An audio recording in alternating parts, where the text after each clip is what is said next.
It's the Full Court Press with Eric Frandsen and Jason Walker. Welcome back to the to the show that we're doing right now. Following the local teams, breaking down the biggest games with in-depth analysis and team interview. Join the show by calling into 435-752-1069 or text 435-339-0321. It's the Full Court Press. Rose, ends up, yes! Caught! Touchdown! They did it!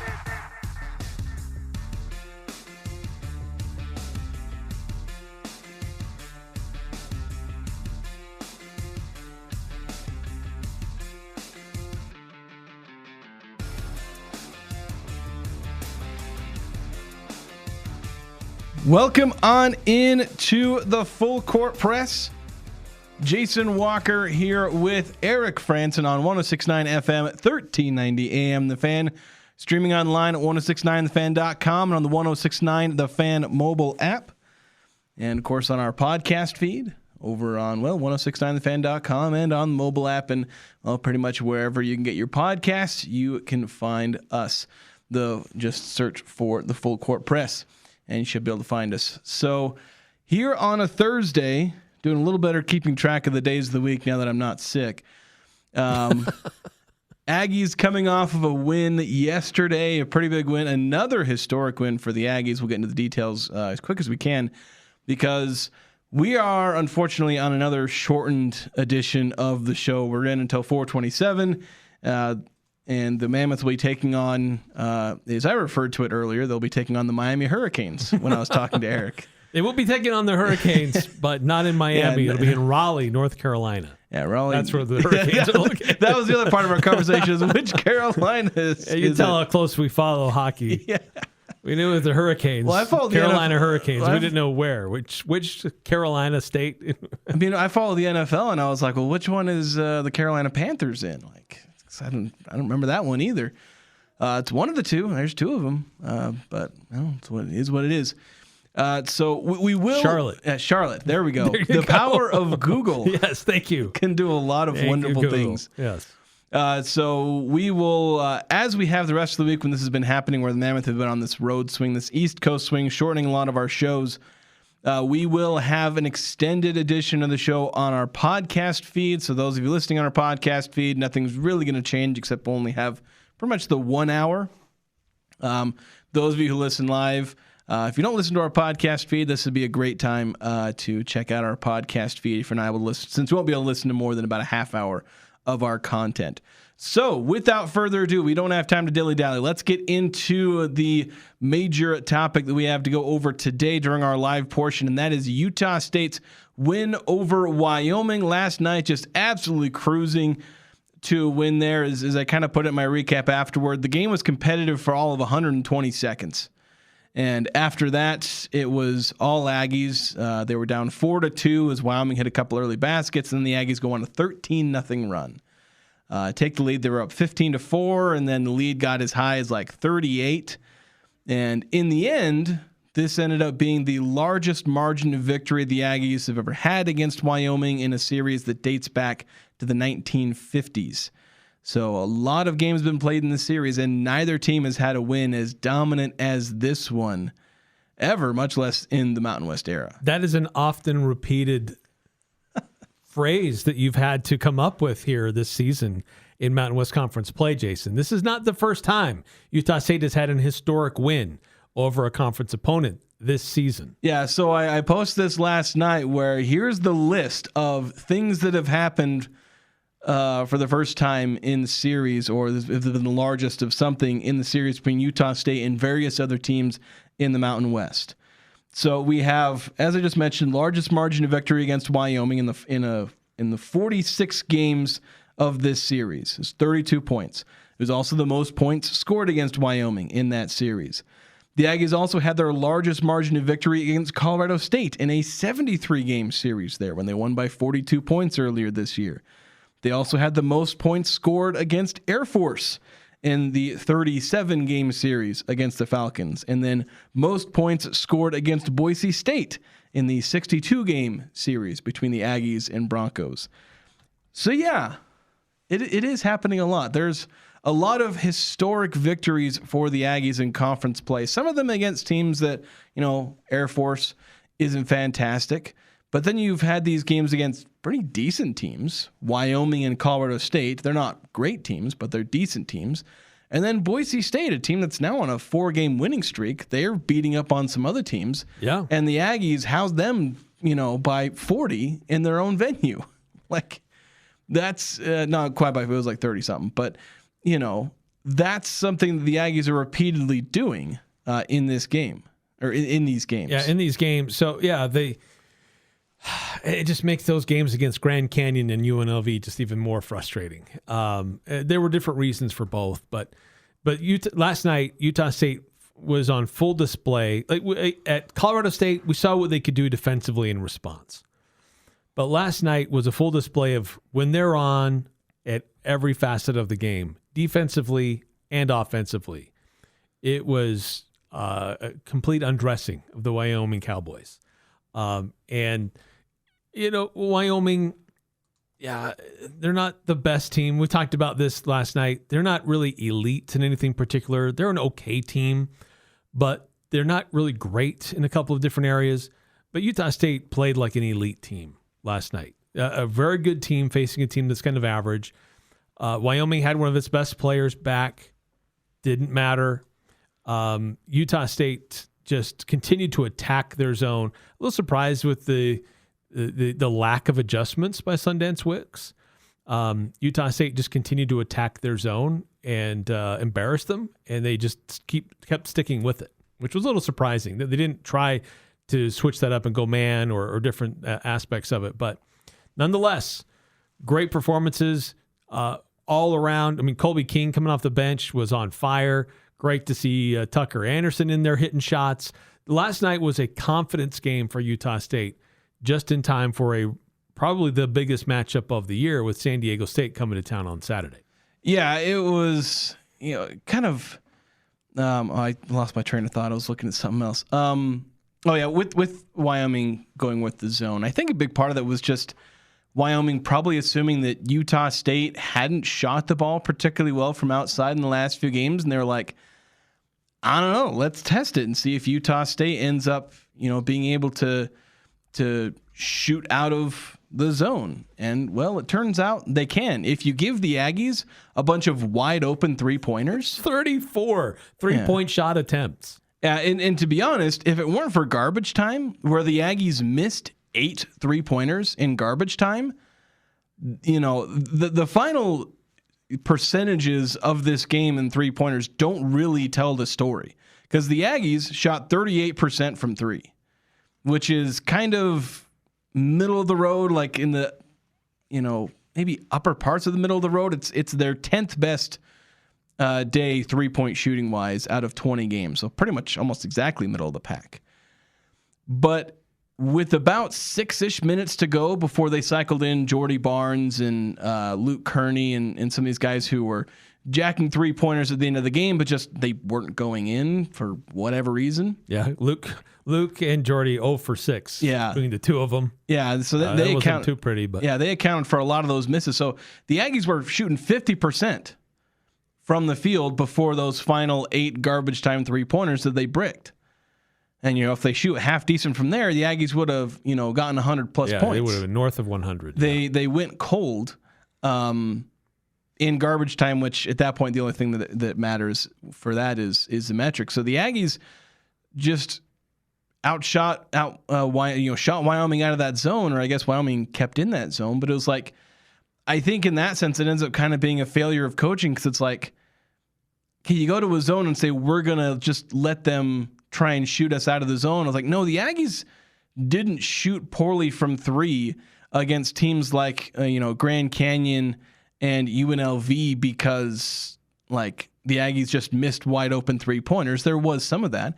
It's because Grand Canyon and UNLV actually defended the 3 decently well.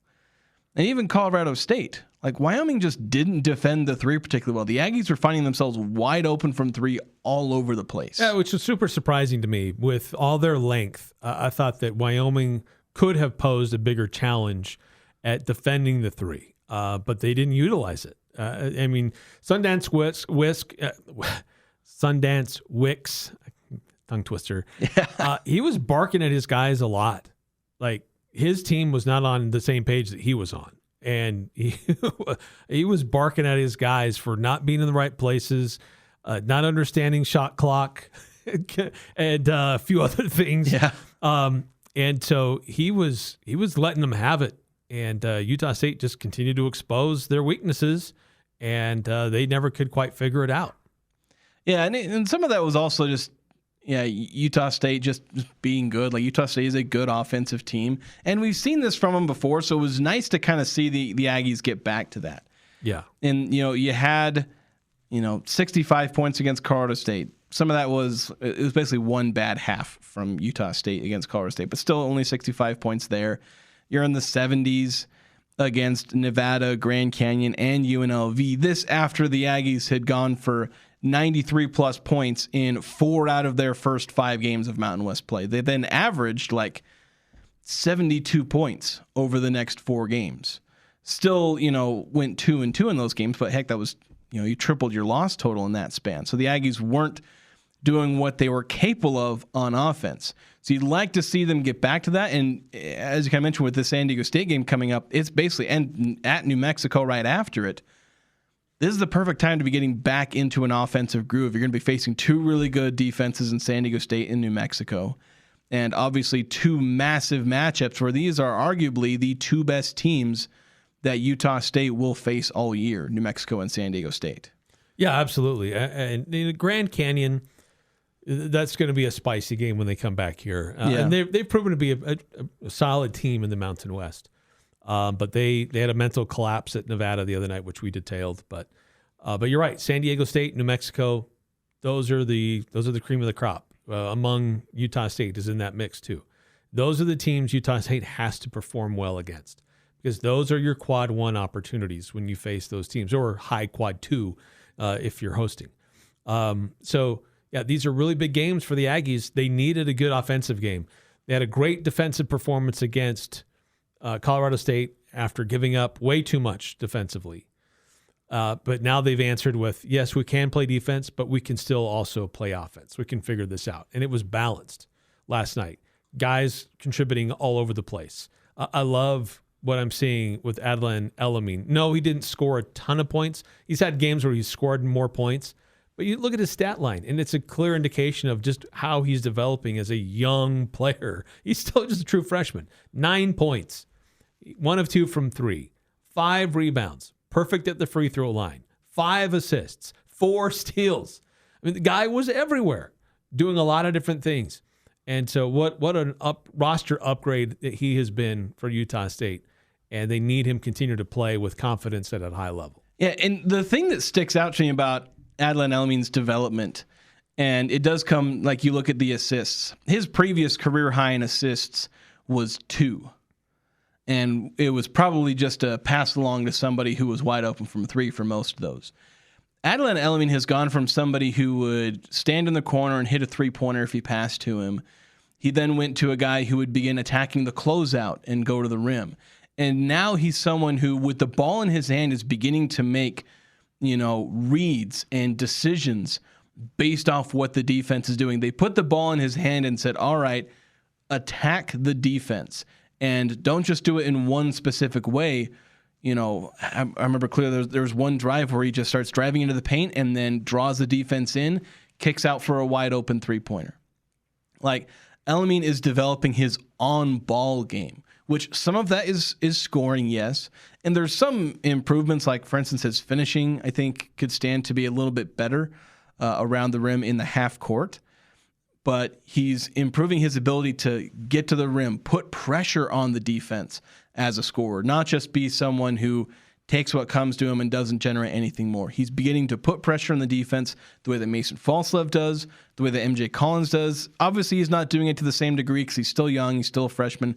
There's still a lot to learn. But you're seeing him go from being a virtual non-factor in scoring to someone who is consistently scoring 7, 8, 9 points. I think he's averaging around 9 points per game over the last 5 or 6 games. He's basically a coin flip to be in double figures. Mm-hmm. And now in this game, he's added a passing element where no, he's not a maestro out there. He's not John Stockton. He's not even like Drake Allen or Jordy Barnes, but he's able to make the passes he needs to make. Kind of what Mason Falslev does. Mason Falslev isn't some maestro with passing either. He's not running the offense like a point guard, but he can make the right reads and pass to the right guys. Find the better shot. Yeah. Put pressure on the defense and be able to make the proper read. If that's you going and forcing the issue and putting up points yourself, you do that. If that's making the pass, that's something that El Amin is beginning to show as well. And that's just what makes him more and more and more dangerous going forward. Yeah, and I also loved Gary Clark off the bench. In back-to-back games, he's been an impact player for USU, where the moments of the non-conference, he was a solid player, and then he totally disappeared.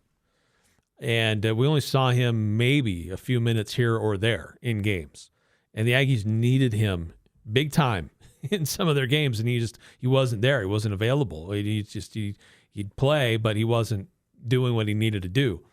But something has switched there, because he was very impactful at Colorado State.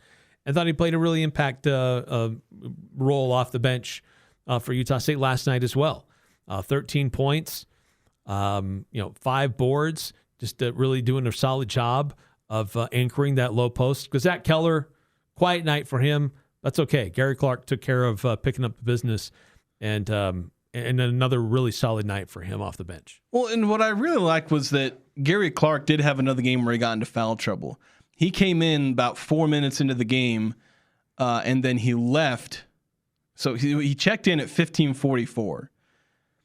He checked out at 14:42. He was in the game for 62 seconds. Yeah, barely a minute of game time. And it's because he picked up 2 fouls. He hit 1 layup in 60 seconds. And then he left in the first half because Jared Calhoun-Polsman says, all right, you got 2 fouls. Both of them were fouls. They were both kind of dumb. You really didn't need it. They were both breakdowns on his part where he wasn't doing his job on defense.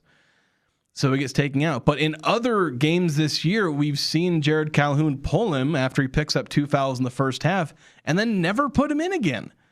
Maybe for like 2 minutes in the second half. And that's where he's had some games where he's played 4 or 5 minutes. And it's why it's a little puzzling for me. Like when I've heard Jared Calhoun say, oh, he gets into foul trouble too much. It's like there is some of that, but there are other games where he wasn't in, like he maybe picked up 1 foul in like a 5-minute stint, but then he doesn't play in the second half. Where he picks up 2 fouls in the first half, but then he never plays in the second half. It's like, yeah, if you have 2 fouls in the second half, you're not in foul trouble anymore. Right. You got time, you got opportunity, but they just wouldn't go back to him. Yeah. So good to see him get back on the court. Coaches are trusting him. He's understanding what he needs to do to adjust so he can stay on the court and be more valuable. So that was really important to see him work through that and play a larger role. An interesting text coming through from 6543 on the Young Power Sports of Logan text line. Says, I bought tickets for 1 game this year. Unfortunately, it was last night. I've seen many church ball teams better than Wyoming was last night. Those type of games help us prepare for the San Diego State type teams in the conference? ? I guess we'll see Saturday. Unfortunately, I don't really think they prepare you for San Diego State because Wyoming's just a different team. Aggies will not have open looks on Saturday like they got last night. Yeah, not nearly to the same degree. Bank on that. San Diego State, a really good team. San Diego State also a much better 3-point shooting team, although they may be without one of their top 3-point shooters. We'll probably dive into that a little bit more. I think one of their, Harrington, I believe was his name, got injured. LZ Harrington, one of their freshmen. San Diego State just always seems to have good freshman contributors. I don't know how they keep doing it. But yeah, they may be without him, where I think he's one of their top percentage guys. He doesn't shoot a crazy volume, but he does shoot 53% on about 1.5 attempts per game. But even still, Miles Bird shooting 34%, Reese Dixon-Water shooting 35%. They've got some guys who can hit 3-pointers. So they're going to shoot better from outside. And then, the defense is just going to be way better. Magoon Gwath, I've heard, is probably not going to play. He is. I saw something from Dutcher today that he will not be available on Saturday. It's pretty definitive. So that does help the Aggies, where he's been a really good rim protector, but he's missed like 6 or 7 games. Yeah, he's played 15 games out of what's looking like 20. Yeah, so pretty much, as you said, 5-6 games. But they've also got, Miles Bird and Pharaoh Compton both averaging a block a game. Yeah. So it's not like he's their only source of rim protection. Miles Bird just kind of a crazy, he's just a weird defender in like how good he is. And there was one announcer who was describing he comes out of nowhere. He just comes out of nowhere to swat your shot. You think, we're here. And then it's all of a sudden, well, here comes Miles Bird with a steel chair. And it's like, where did he come from? Certainly interesting there. And we'll dive more into the San Diego State preview a little bit later this week, especially when we got more time. But this game doesn't really prepare you for San Diego State as much. The game against Wyoming, even games like Colorado State, where they're a bit better of a team. Because a lot of this comes down to matchups, where Utah State, I think, pretty clearly matches up well, or at least decently well, with teams like Colorado State. I think they match up well with Boise State, where sure, there are some guys who can cause problems like Kyle Jorgensen, but Jorgensen isn't the same type of athlete as players on Grand Canyon and UNLV who cause matchup problems. Yeah, that's true. Your record can look one thing, and you can dismantle a team like Wyoming and look so awesome and have historic wins. But then you go up against a team that just how they're built is just so different, and their strengths are your team's weaknesses. They might not have the best record, but they can be a bear to try to beat. Yeah, because Wyoming ranks 111th in KenPom. They rank higher than UNLV, who's 134. And Utah State just struggled a lot more against UNLV. Maybe part of it was maybe just a bad day, but part of it I think is matchups. And that's why it's really hard. Like you start trying to do these transitive property things. Like I know one New Mexico fan was trying to give New Mexico a transitive win over Utah State already. He's like, New Mexico took care of these teams. And it's like, all right, well, Utah State did really well against teams that have given New Mexico some problems. Like a lot of it comes down to matchups, and that's why we talk about this stuff when it comes to tournament time. Like, does Utah State want to see this team, even though they might be a lower seed? It can be a matchup thing, and same thing with the NCAA tournament. Utah State's been matched up with some teams in the NCAA tournament that they just do not match up well against in terms of talent and just the type of players and systems that are run. But that's also part of the challenge of conference play is going and beating these teams that you match up poorly against, along with not blowing it against teams that you do match up well against. And it'll be interesting to see how the Aggies do against San Diego State, because my instincts last year was that Utah State didn't match up well against the Aztecs.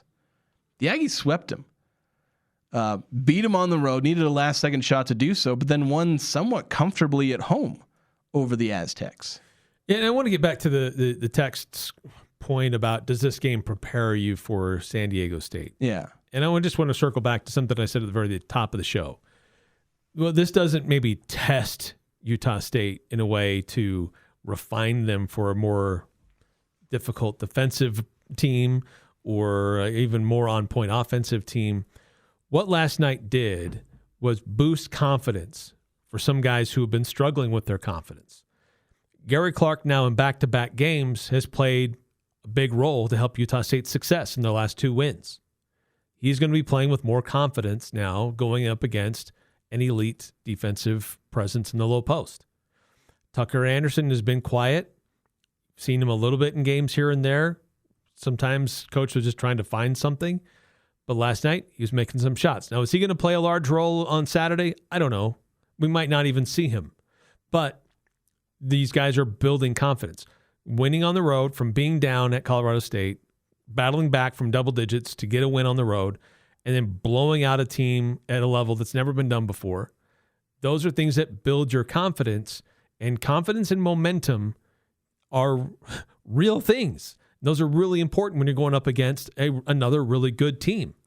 I'd much rather have Utah State rolling in with some confidence than biting their fingernails and like, I don't know if we can get this thing because these guys, they're kind of shaky right now. We don't know how good we are.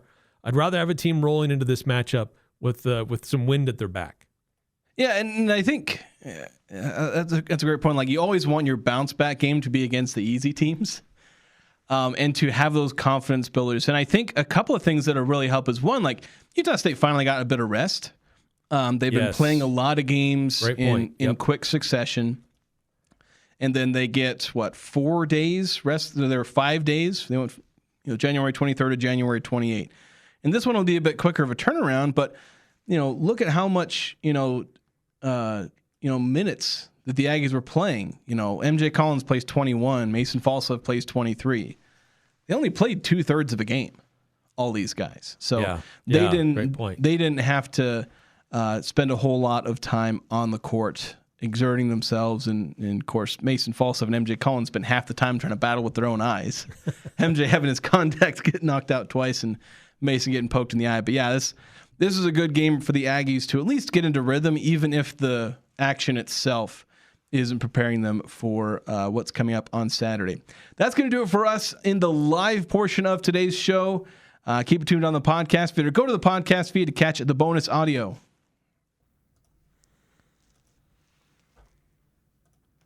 All right, welcome on back to the Full Court Press. Jason Walker here with Eric Frandsen.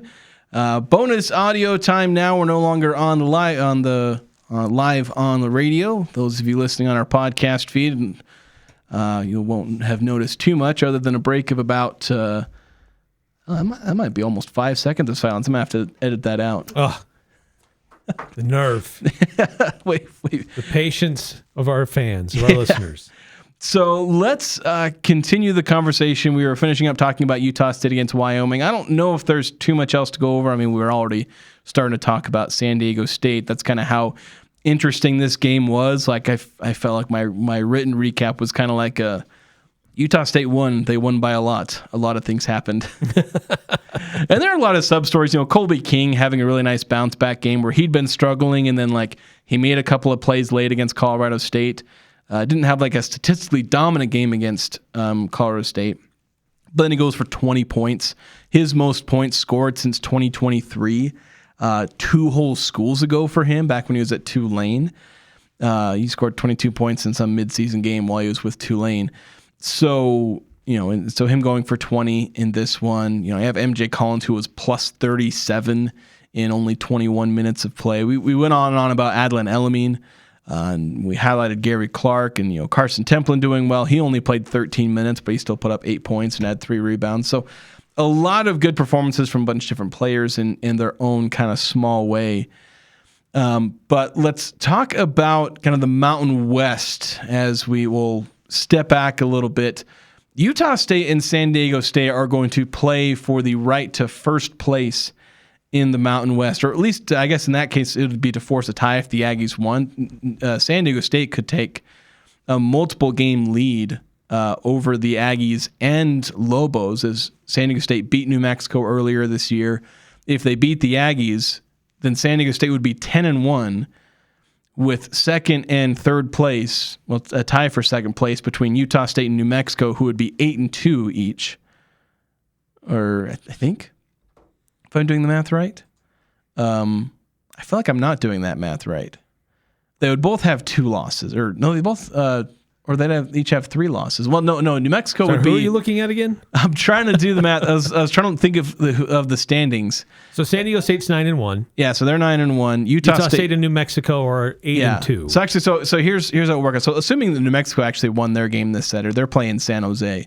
New Mexico would probably be 9-2. Right. Utah State would be 8-3 if San Diego State won. So San Diego State would be 10-1 with a 9-2 team behind them that they beat in second place, and an 8-3 team behind them that San Diego State had also already beat. One of those being on the road if they get that one. Mm-hmm. So San Diego State has a chance to take complete control of the conference pretty much. Right. True. With the win. Utah State has a chance to basically put itself into a tie with San Diego State, although with a temporary tiebreaker by virtue of a win over the Aztecs, pending a second matchup that will take place in Viejas later.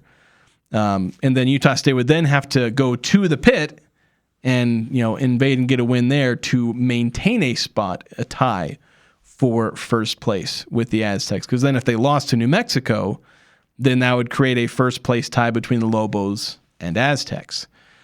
So that's kind of the picture of contention right now. But let's expand that to the entire conference. We're pretty much at the halfway point.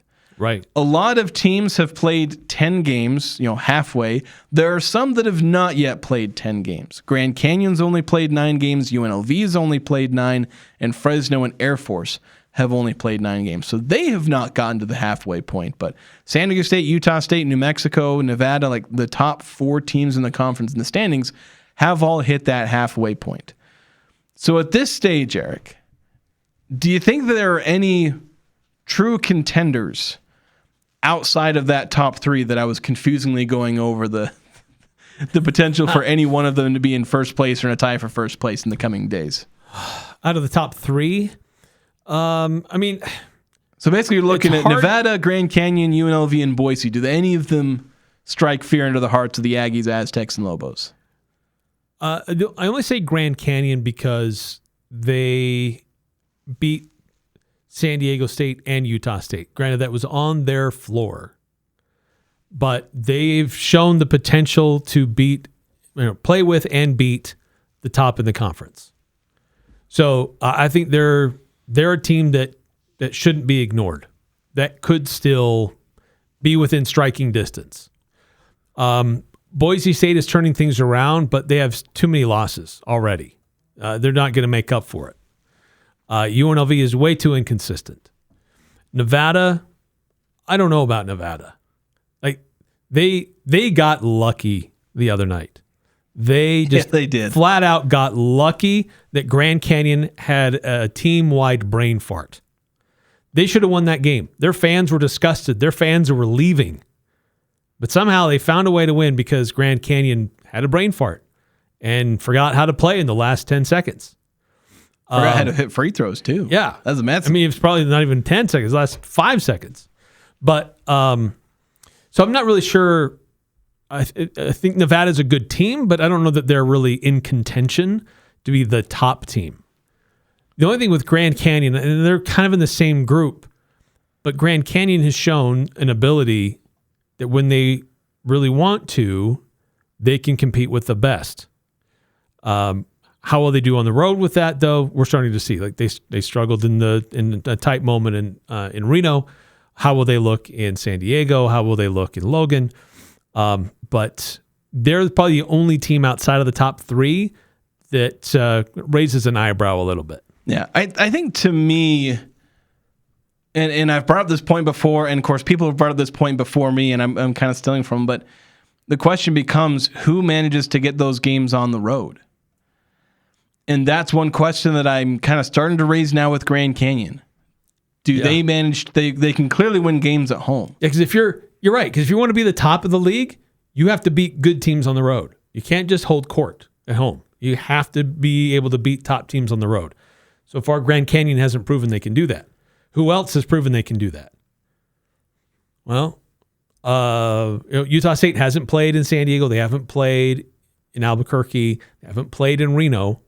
So it's that aspect is still a little bit up in the air for everybody at the top. Yeah. I don't know if there's really been, at least among the contenders, a major road win. Because San Diego State hasn't done it. They won at Nevada. And, maybe. Like, none of the top 3 have won on the road. Because New Mexico and San Diego State have faced, that's the only matchup we've seen with the top 3 against each other. And it was, at San Diego State, and the Aztecs won by 4. So can San Diego State, when they go to the pit, which they'll do in late February, when they come here to the Spectrum, can they get a win there? Can the Aggies go to the pit? Can they go to Viejas? They've already shown when they went on the road to Grand Canyon, they struggled. Utah State did not look particularly good on the road against Grand Canyon. They didn't even look particularly great on the road, at Fresno State. They've had a couple. New Mexico lost at Boise.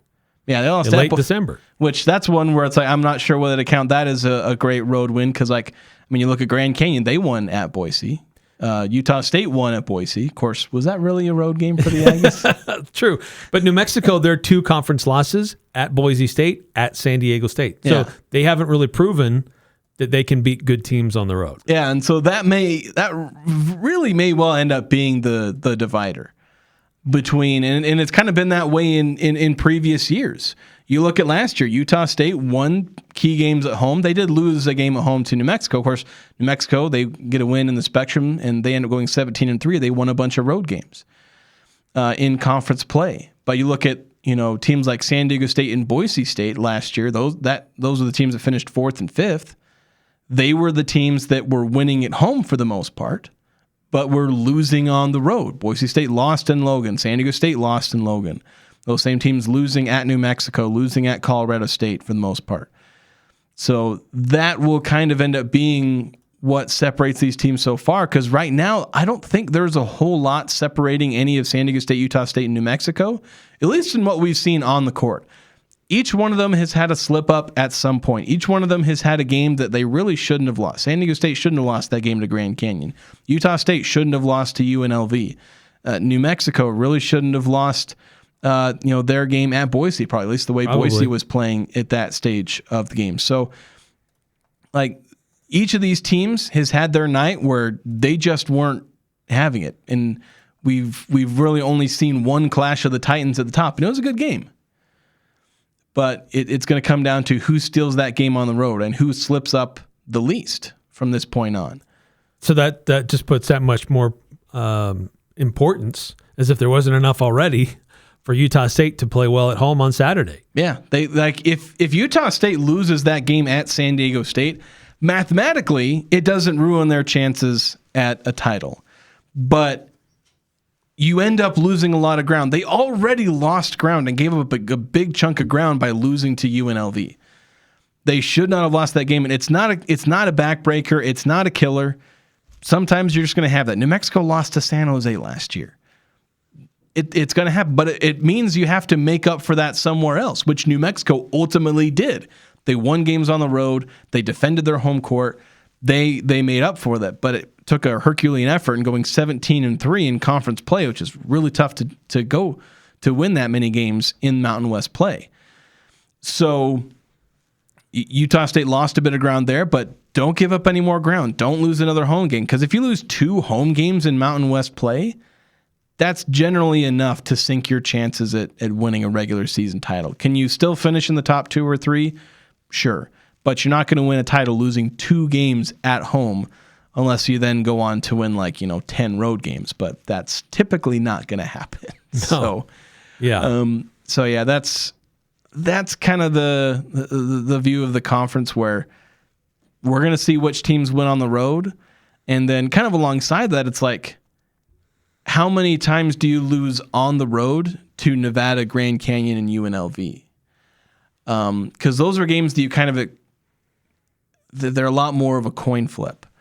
Because one win at San Diego State or at Utah State or at New Mexico might be enough. Like if you go 1-2 against the top 3, you've kind of stolen one game.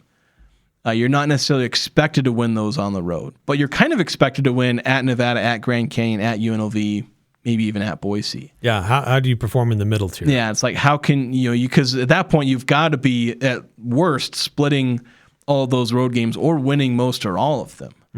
Because again, you got to win 15, 16, 17 games to win the conference. So that means you got to win a bunch of road games.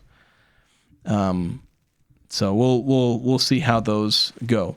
Any other thoughts on the Mountain West? Well, just last night there was a game, San Diego State hosting Colorado State, and this was San Diego State just made life so tough for the Rams. Yeah, they were so good. Rams are going through it right now. Yeah, they really struggled. But that defense for San Diego State was elite. Just really got after everything that Colorado State was trying to do. Kyle Jorgensen, after having a big game against the Aggies, only had 5 points against the Aztecs. Yeah, 1 of 6 from 3. They did not have a single player in double figures. Yeah, that was really just one of their worst games. They had another game with 1 million turnovers. They had 21 against the Aggies, 17 against San Diego State, which that's going to be a challenge for the Aggies. They've had games where they turn the ball over a lot. In San Diego State, they force turnovers. Yeah. So that'll be something to keep an eye on. Farrell Compton off the bench was really big for the Aztecs last night. Reese Dixon Waters had a big game. So this is a pretty balanced team. Yeah, they're missing a few guys, but it's a team with depth though, because It Wyoming was a team that's kind of known like, hey, this is a team that's got a good bench. They're in the 96th percentile in bench scoring. San Diego State ranks even higher than Wyoming. They're like the 98th, 99th percentile in bench scoring, 37 bench points per game. Though some of that comes from the fact that they've been bringing B.J. Davis off the bench. Though I don't know if this was the first time he did, but he started against in this last game. They finally put him in the starting lineup. I need to see if that was his first. Yeah, it was his first game starting. It was the first time he started a game all year was against Colorado State. And it's like, what the heck? Like, this is a guy who was, I'd say that B.J. Davis has been San Diego State's best player this year. I don't really think that should be a hot take. He's been their best player. I know Miles Bird and Reese Dixon Waters are meant to be kind of their top two guys, and you also have Magoon Guath, but he's been in and out of the injury lineup. But it's like, B.J. Davis has been their best player and has been coming off the bench. It's like, what the heck, guys? Yeah, he's been the most consistent guy. He's probably been their best offensive guy. Yeah, he's been, I think, by far their best offensive option, and he's no slouch on defense either. Yeah. So, really deep Aztec team. Taj DeGorville, he was an impact guy last night too. So yeah, they just have so many different guys that can that play big minutes and big moments for them. Not bashful. A little bit of a rough non-conference, but now that they're in the Mountain West, they're starting to really hit their stride again. So it's a big, tall order for Utah State because as last night was a confidence game for the Aggies, last night was a good confidence game for San Diego State. Going up against a good team, player who's one of the best in the conference, they totally shut him down. And now they're going to try to do that again against Utah State on Saturday. Yeah, we'll see how that goes.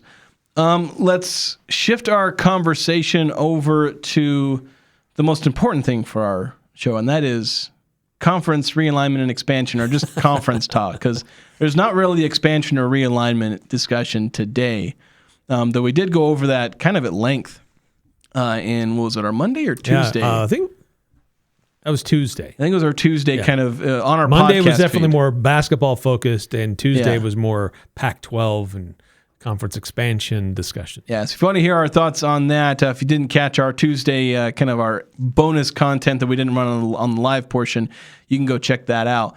But some news with the Pac-12, like nothing crazy, but something that I'd kind of been hearing because the LA Bowl is going away. You're not going to get the Jimmy Kimmel, Gronk, Snoop Dogg, or whatever LA Bowl. Snoop's in Arizona now. Oh, that's true. He's the Arizona Bowl. He's the Arizona Bowl, or I don't know, Justin Bieber. I don't know, whoever's sponsoring all these bowl games is a vanity project. Yeah. The LA Bowl's going away. And what I'd heard in a lot of Boise State beat writers seemed to be on top of a developing story where there was going to be a bowl game in Denver that was essentially going to replace the LA Bowl or something to that effect. We've been having some bowl games move around a little bit, like the Bahamas Bowl moved to Frisco and is now like the Xbox Bowl. I don't know if they're eventually going to go back to the Bahamas because my impression was the reason they stopped holding them there is because they're doing stadium renovations. Yeah, yep. Presumably, you would renovate the stadium so you can go back there. But it's becoming the Xbox Bowl, so we now have 2 bowl games being played in Frisco, Texas. One at the Dallas, the FC Dallas soccer arena, and then one at the Dallas Cowboys practice facility, or one of their facilities. Yeah, outside of the Cotton Bowl. Yeah, but yeah, in that Dallas. Wait, is the Cotton Bowl also in? Well, in Frisco specifically, no. I'm talking about the Dallas metro area. There are 2 bowl games in the city of Frisco. Texas. And there's a number of bowls in that Dallas-Fort Worth metro area. Well, there's like six bowl games in Texas in general, it feels like. So, yeah, there's some question about the future of bowls, and that's the Pac-12 leadership. They're all meeting together in California this week. They're all together today. ADs all met yesterday. They're still there today. Now university presidents are there for meetings today. ADs will leave tonight, and then the presidents will stay for one more day tomorrow.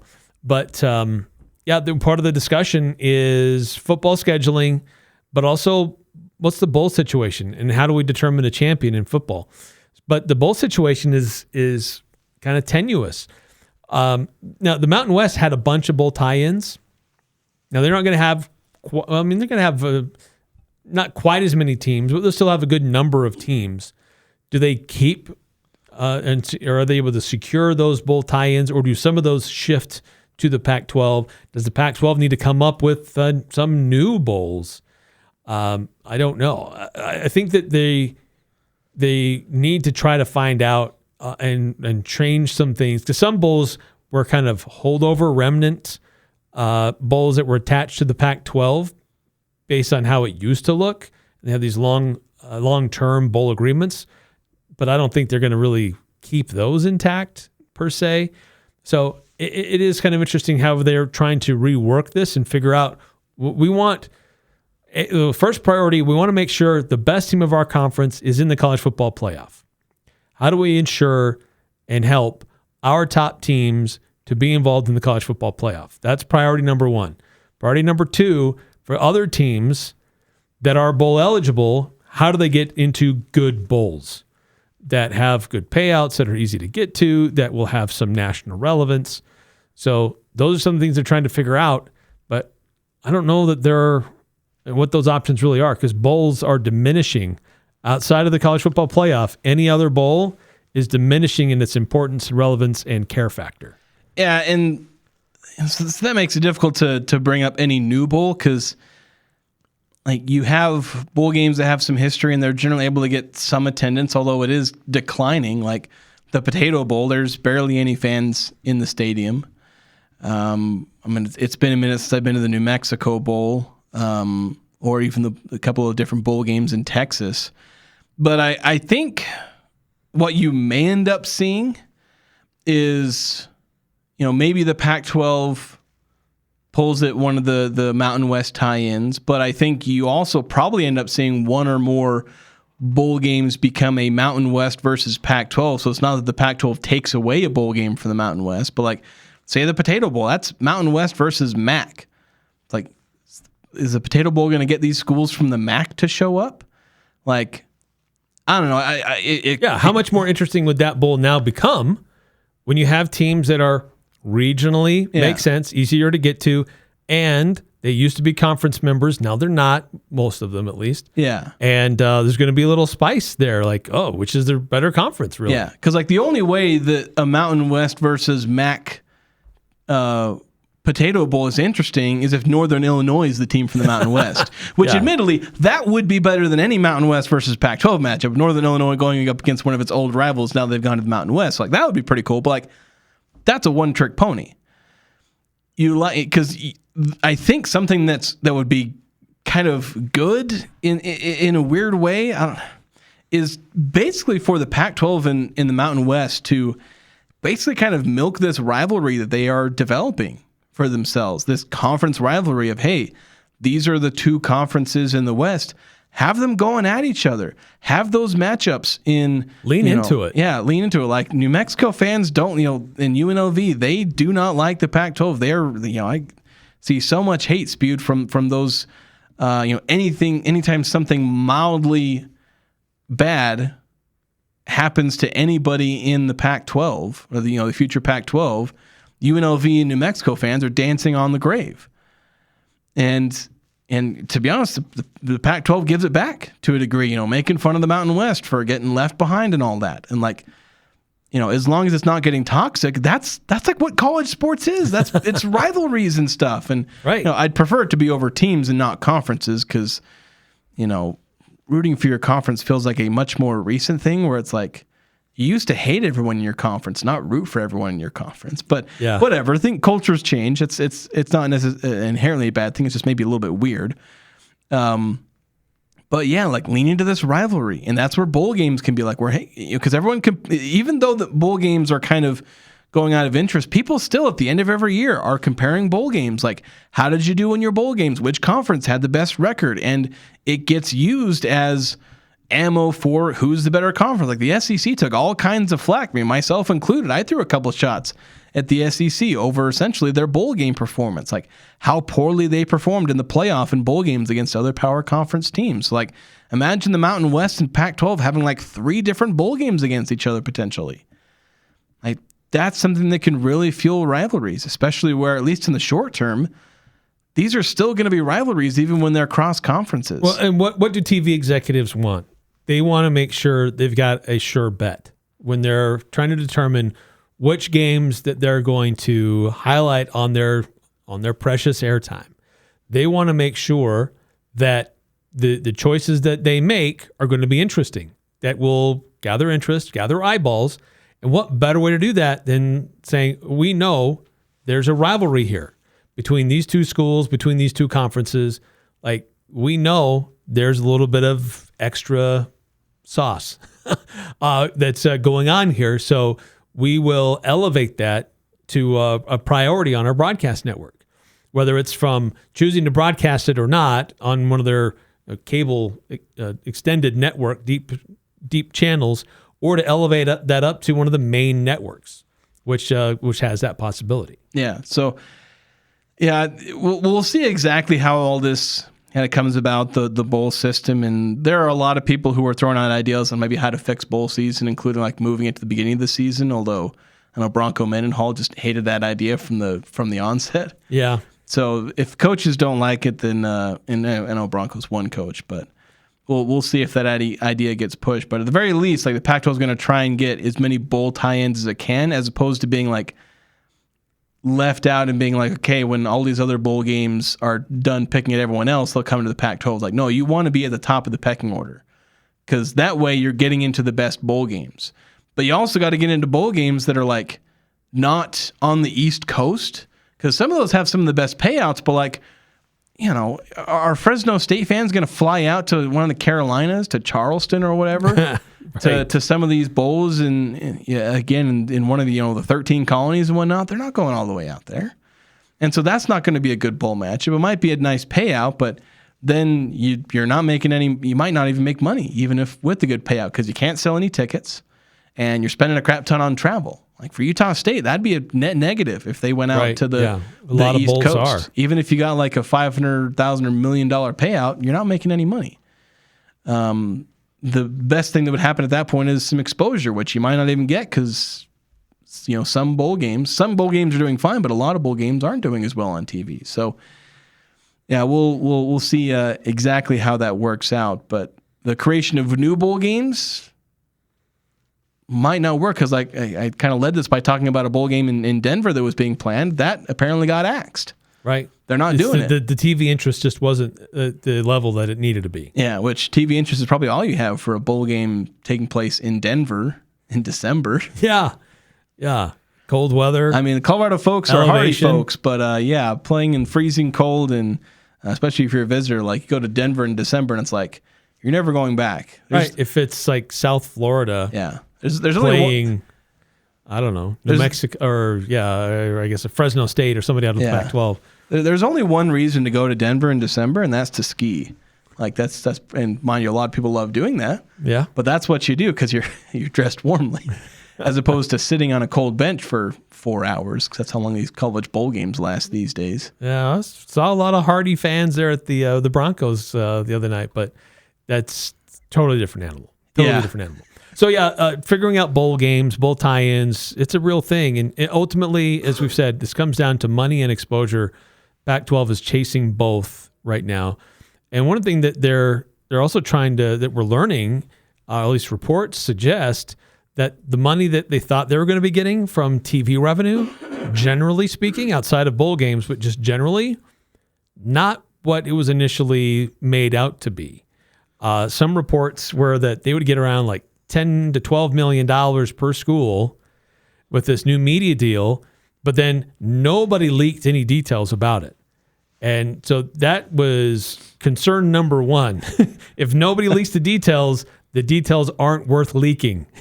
And so it's been several months now, but now as they're they're meeting and people are talking a little bit more, there are more reports suggesting this this TV money is a little bit better than they were getting in the Mountain West, but not nearly to the degree that they were originally expecting. Well, this is something that came up, and I ended up kind of burying it at the end of my article about the Show Me initiative, but it was something that I asked about, and it was something I decided to throw in there.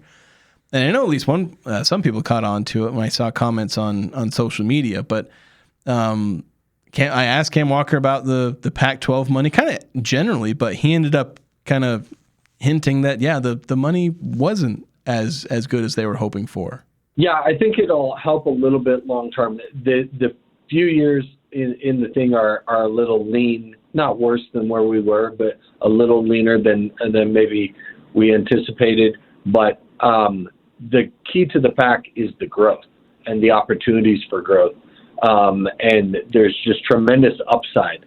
What it will do for our brand and sponsors. We talked about sponsors earlier, but like when all of our games are on linear television for football and men's basketball, like that's impactful on what that means for sponsorship and revenue opportunities.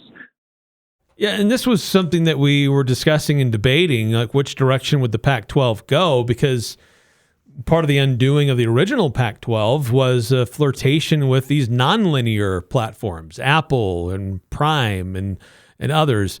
And some of those Pac-12 power players were like, no, that you talk about the money that could be there, but there's uncertainty about who can ever watch our games. And so the Pac-12 kind of learned some of its lessons from that and chose exposure over money. Because they probably could have got a richer media deal by going with some other nonlinear partners, Apple, Amazon, Netflix. I don't know. There's a couple different options out there to go online only to find some of these games. But what Cam Walker's illustrating there is that the plan is, the talking points are that it is going to be leaner than was expected, but the long-term growth is that more games will be seen. Those people who do the polls, who do the evaluations, fans, they will become more familiar with the Pac-12 teams and the Pac-12 brands because they will be easier to find. Yeah, and so it ends up being a bit of a gamble there where you are taking less money and you're hoping that all that exposure does lead to something. Because if it's like if a tree makes a sound in a forest and no one's there to watch, does it make a sound? If your broadcast is available to everyone, but nobody tunes into the CW, did you actually reach anyone? The CW signal goes into basically every single person's home across America. But how many people actually watch it? How many people actually watch it? Basic cable. It's over the air in a lot of places.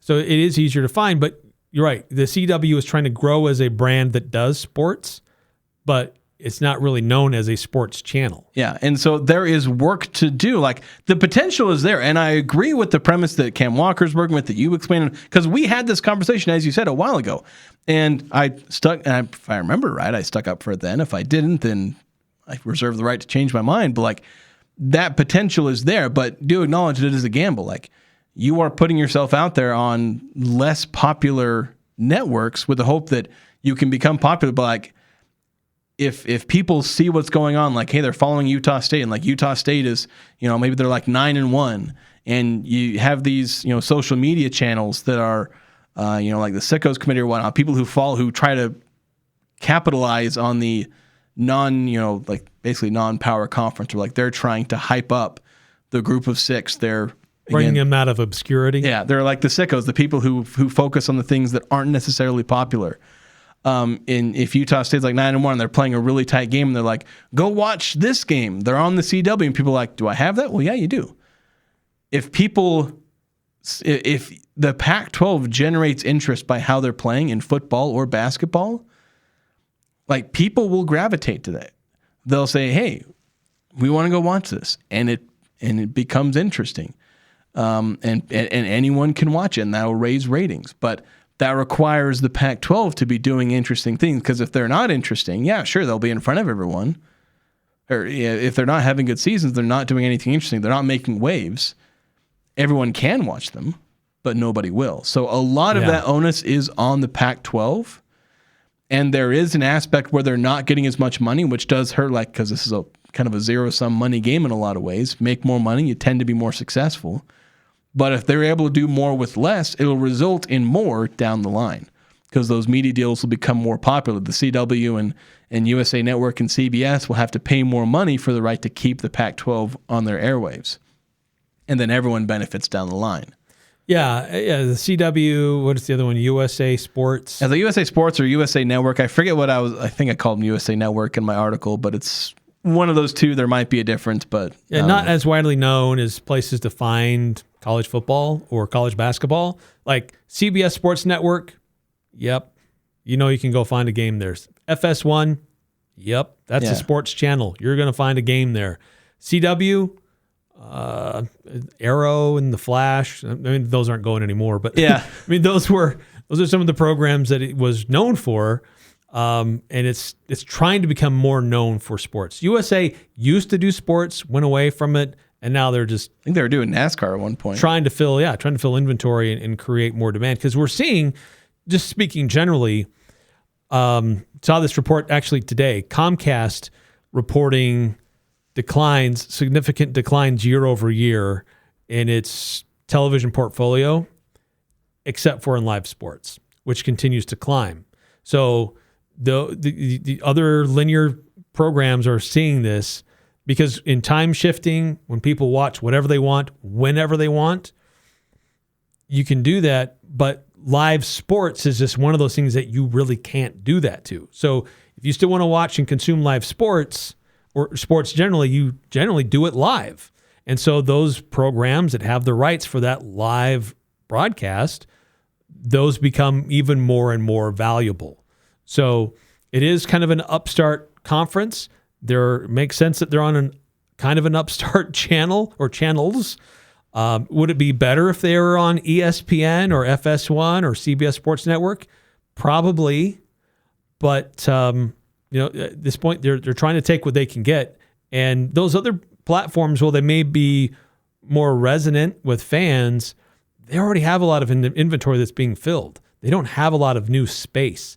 CW, USA Sports, like they're going to treat these properties like gold because they don't have very many other things, so they're really going to try to do their part to hype it up. And I think one thing that kind of gets underrated here is that people don't gravitate towards specific sports channels. They gravitate toward whoever has the game they want to watch. Like if ESPN didn't host a single sporting event the rest of their existence, I would never watch ESPN again. If FS1 stopped airing live sports, I'd never watch FS1 again. Like people will watch the channel that has their the game they want to watch. It's like when these like giant networks, they're paying like $15 million for a commentator, like for Tony Romo, and it's like, I don't watch a game for Tony Romo. I don't watch a game because it's on CBS. Like when all these, CBS and Fox, they brand their weekly game as America's Game of the Week or whatnot. It's like, I don't watch that because you brand it the Game of the Week. I watch it because it's available. Yeah. Like, is this team playing? Yeah. Is it the Patriots? I just got to find which channel it's on. I don't care if it's Fox, CBS, NBC, whatever. With the NFL, it's like there's the morning slate of games, and whichever's the closest one, that's the one I want to watch. And in the afternoon, the same thing, and I want to watch the Patriots whenever they play, except they never show the Patriots out here in Utah because apparently nobody wants to watch the Patriots out here. They'd rather watch the Steelers and Bengals or whatnot. They never show the Patriots or the Raiders or the Broncos. But the thing is, it's never if it's the Raiders or Broncos. I don't need to get on this rant. But the point is, yes. I mean, we may grumble about the announcers, but we're still watching the game. We may have preferences of who we like as analysts or whatever, but we're watching the game because it's our team. Yeah, and so it's not like the Chargers are my team, but they're on Fox today instead of CBS. I'm not going to watch them. Yeah, that's the point. It doesn't matter that the game's not on ESPN, except for the fact that ESPN pays you more money. Like that's the benefit of being on ESPN.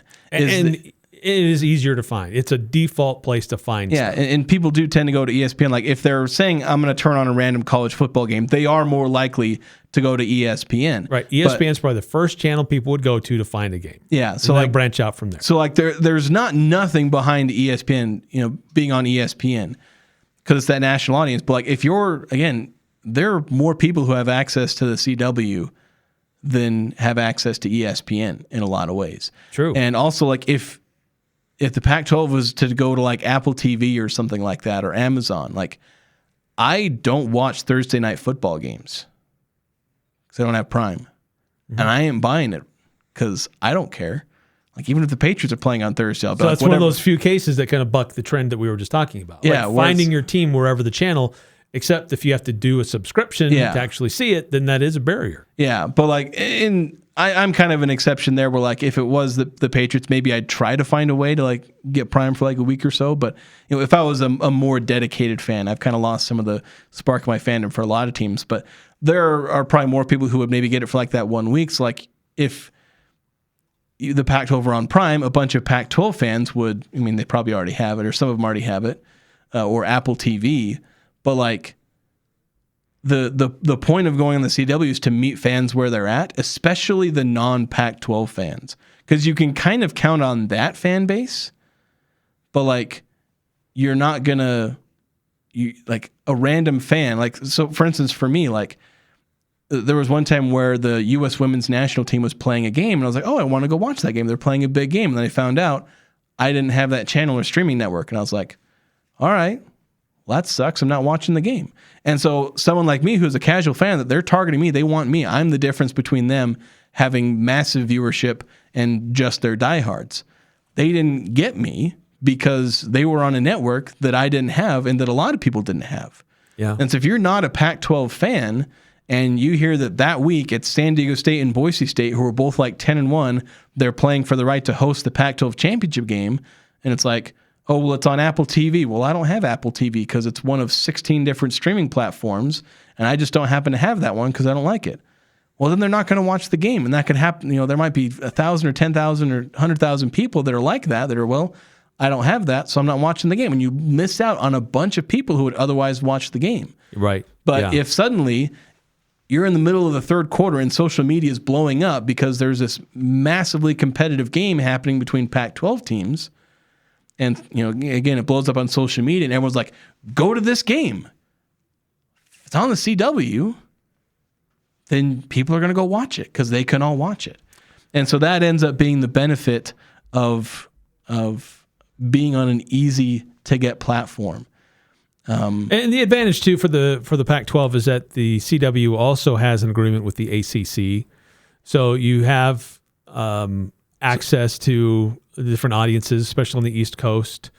Again, it's not access to the East Coast. It's just everyone has access to it because the ACC is access is not the right term, Yeah. but at least there's familiarity people with the big, finding it for that purpose. Yeah, there's familiar with that, but again, there's not a brand recognition with the CW in sports. But it's just about that ability for anyone who wants to watch the Pac-12 can watch the Pac-12. That ends up being kind of the end-all, be-all. There's not brand recognition for it being sports. There's not a big payout. Those are negatives. Those are things that work against it. And it's not easy to get over. But the thing is, the Pac-12 essentially gets to build from here. They get to make their own way. If they can generate interest, people will go to where they're at. And since they don't have to take any extra big steps, they don't have to pay any extra money because they pretty much all have those networks because it's basic cable, basic this. It's something they already have. Go to the fans where they're at. So if you generate interest in your teams, they will very quickly come to you because they don't have to do anything extra. Well, and also to just reiterate, it is a better deal than they had in the Mountain West. Yeah, and so it's not like Not it's by big leaps and bounds like it was originally being billed at, but it is better. Now, does this? I don't know if this really helps them in growing the conference further, at least in the near term. Yeah, adding more doesn't. schools.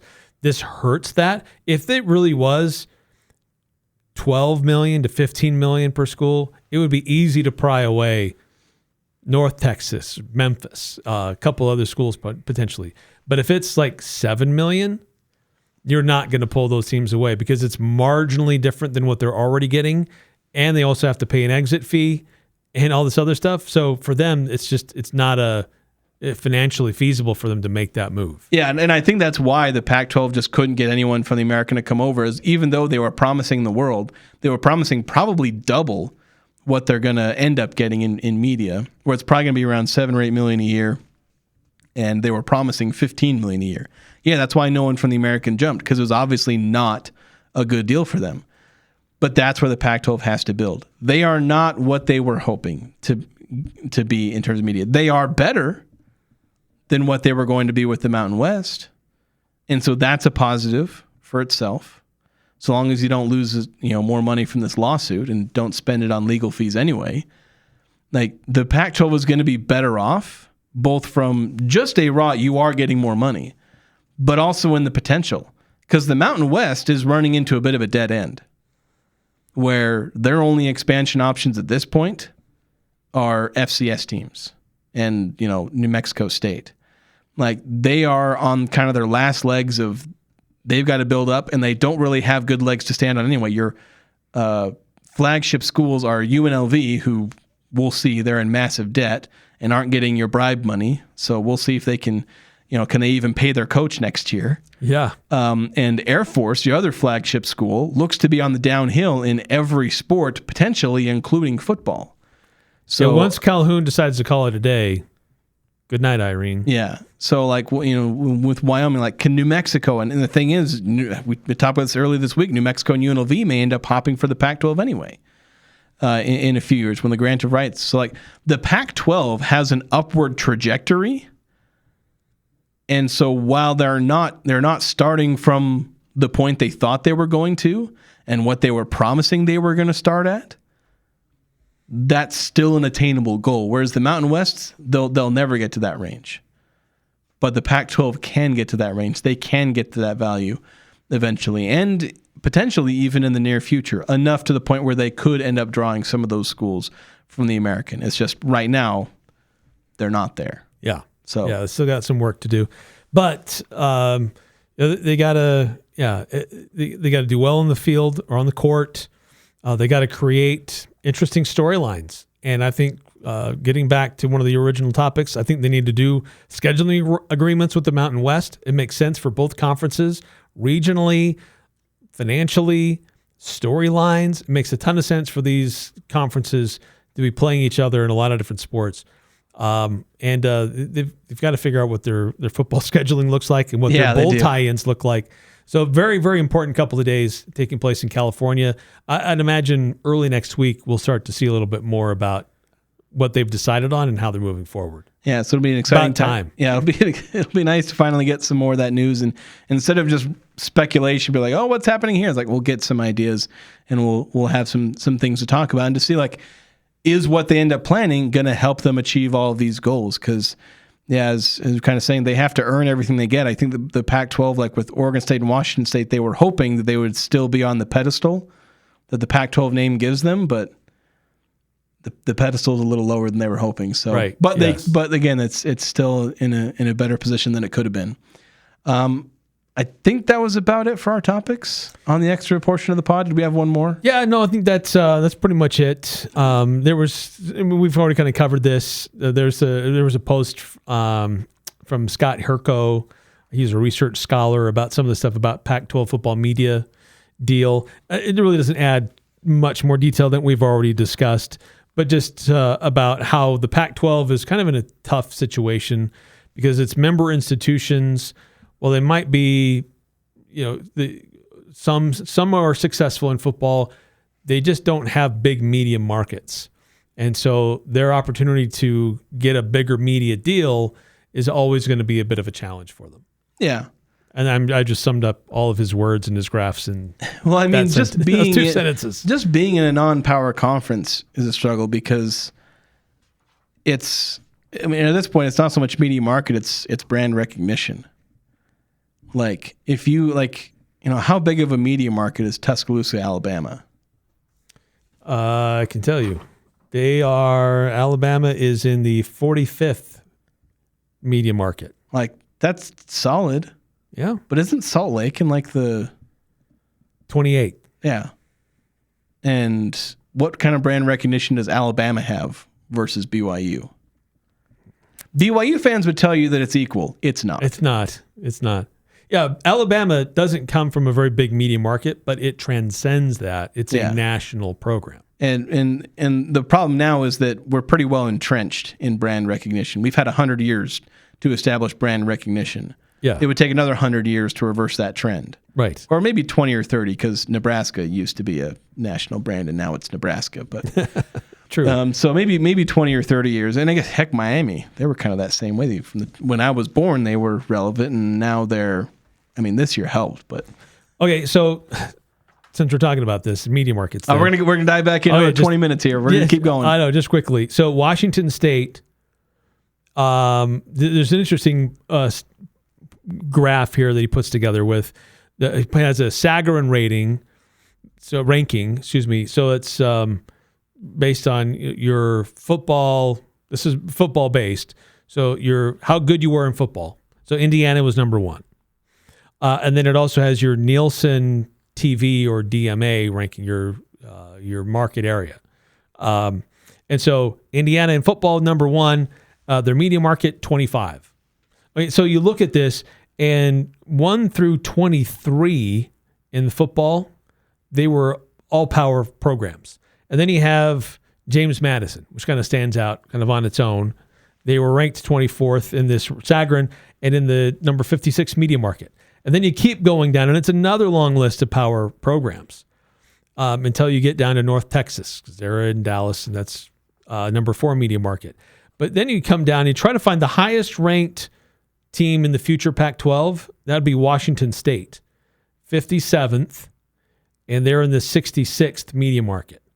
Boise State, 61st in college football rankings, 98th in media market.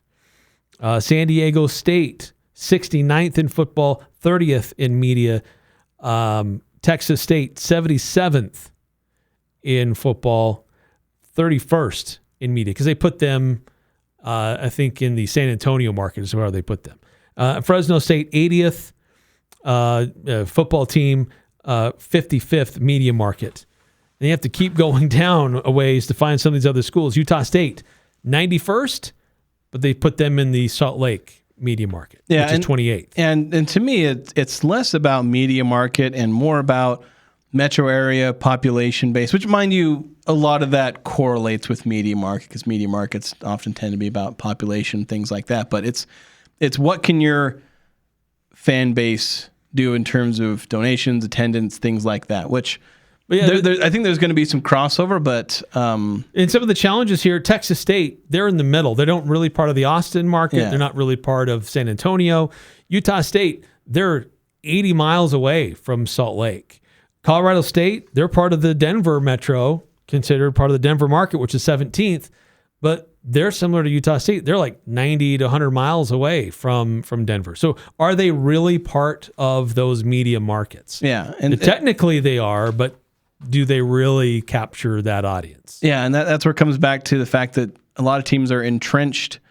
Either they're in a media market or they have kind of transcended that, where they may not be in a big town. I mean, you look at SEC country, there's a lot of teams that aren't necessarily in big media markets, but they have national brands. Yeah. And their alumni base and their support, whether they're in a big market or not. And like, there are teams that are in San Jose. Yeah, there are teams that are in a big market, but they don't have the fan base. Like San Jose is in like a third biggest media market in the country, but they don't attract any of it. Tuscaloosa is way down there, but they attract a national media brand. So, yeah, the Pac-12, I think it just has a lot more to do with the fact that they are all coming from just small fan bases and small, like, and again, small market does play into that, but I think it's more correlation and not causation in that sense. It just kind of correlates with a bunch of other issues. So yeah, you've got to have success. You've got to create a brand. Boise State, they survive because they've been able to develop their brand. Yeah, they've created enough of a brand. They've won games. They've been kind of a sexy pick to put on TV. They got the oddity of their turf, and people tune in to see the oddity. And they've developed a track record over the last almost 20 years. Oh, a hot take. I talk about people tuning in to games they think are interesting. Like they say, oh, here's this game happening. Let me tune into this game because I want to watch it. I'd be willing to bet that Boise State has more people tune in, see the blue field, and turn it off than people who tune in just to see the blue turf. Probably. I would be willing to bet money that I would probably agree with you. They lose viewership from the casual fan base over that blue turf because nobody wants to watch a game on that. Unsightly. Yeah, it's not pretty. People don't think it looks good, and Boise State is in a collective delusion about whether or not it actually looks good. But Yes.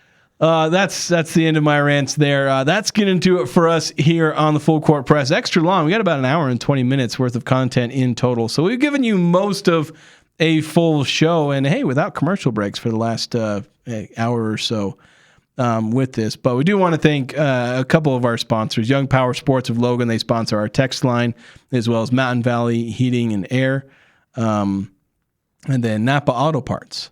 Those are those who sponsor our show. So many thanks to them and all of everyone else who supports our shows, including and especially those who listen to our show. That's going to do it for us today. Thanks so much for listening. Make sure to tune in tomorrow. We will have a full 2-hour show here on 106.9 FM, 1390 AM, The Fan.